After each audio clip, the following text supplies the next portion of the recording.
We live in a very sexually saturated world, but does it really pay to remain a virgin till you're married?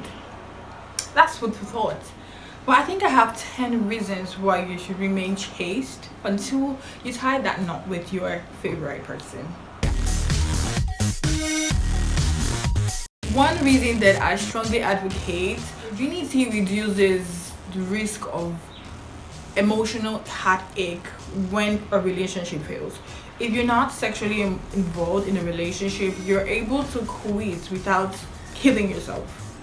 But when you have sex with the partner you're involved in, you find it very difficult to let go. Okay, nobody is praying for a failed relationship, but these things happen. Okay, and sometimes you could even have a breakup just to come back later.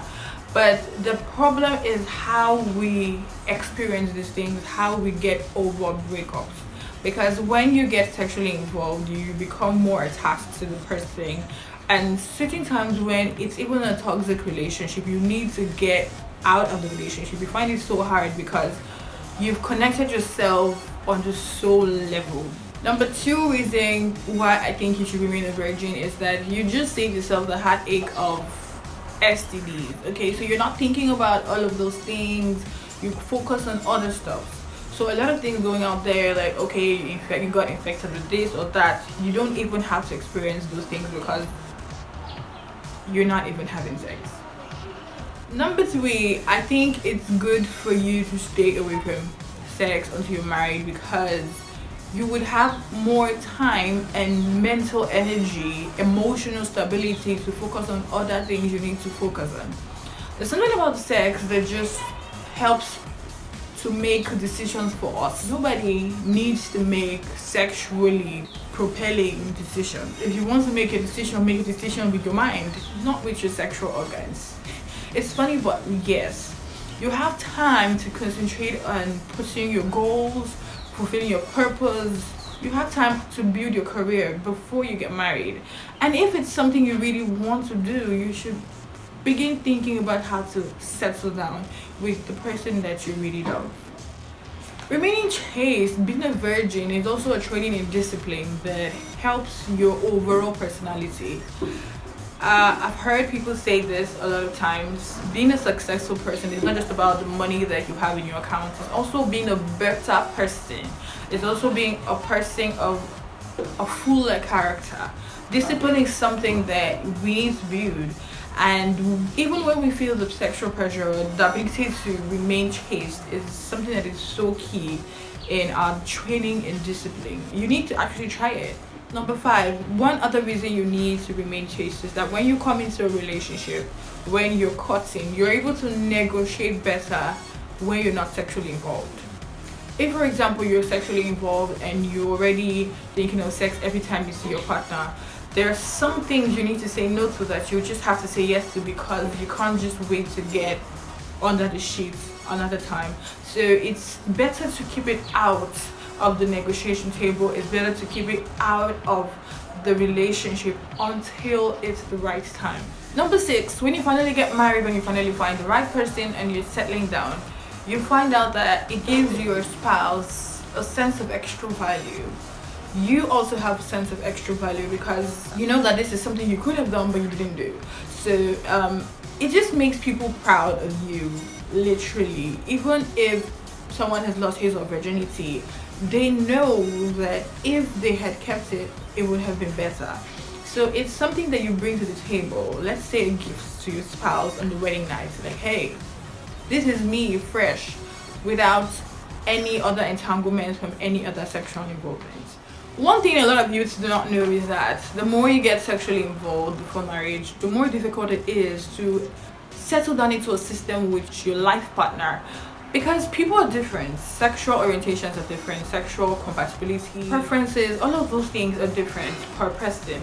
So the more you have experience with 1,000,001 people, the harder it is for you to fit in and be content with the person that God has given you as a life partner. So when you limit your involvement, when you limit your sexual experience before marriage, your sexual orientation, your sexual taste just flows into your partner's system because you guys don't know any other thing. So you're not missing anything because you didn't experience it. So that's one thing you need to think about before you make that decision. Another point here is that when you are a virgin, there's that tendency to be closer to the supernatural, to be closer to the spiritual realm. It happens in various religions. If you're a Christian, you will understand this. In scriptures, there's so much emphasis on virginity. The woman who conceived Jesus, for example, was a virgin. They call her Virgin Mary. It's very significant. Even in other traditions before Christianity, every religion, both Christianity, Islam, traditional worship, Buddhism, Hinduism, whatever religion, there's always that emphasis on, you know, sexual purity. That's why a lot of people, maybe like monks, reverend sisters, you know, people who dedicate themselves to spiritual worship are encouraged to stay away from sexual involvement, because the farther away you are from the flesh, desires of the body, you are closer to the spiritual. What I want to say for number 9 is this: that fear of making sexual mistakes when you're in marriage, that lack of trust, that, oh my god, if I leave this state, if I travel, my spouse, my partner might actually go to sleep with someone. That fear is not there when you actually come into marriage as a virgin. Even if it's there, it's very minimal. So that trust is very established, is so emphasized when you come in as a virgin. So it's good, not just for a woman, for a man. Men and women would benefit from remaining virgins till they get married. And my number 10 benefit is this: it's a lifelong achievement, because the whole world seems to be doing one thing, but if you're able to stand and say, look, I am in control of myself, I'm in control of my body, I don't need to do what everybody else is doing, that is definitely something that you would be proud of. If you want to talk to the younger generation, you can use yourself as an example. And I know that it is very, very, very great. So you need to think about this thing. Maybe you need to reconsider. If you're about to let go of your virginity, you need to actually reconsider some of these things. And I also want to say that if you've already lost it, you can still be a secondary virgin. I'm working towards another video on secondary virginity. If you haven't subscribed, this is the best time to subscribe and join the community, and make sure you don't miss out on any of our videos. And if you like this video, make sure to leave us a thumbs up and subscribe down below. Till next time, bye.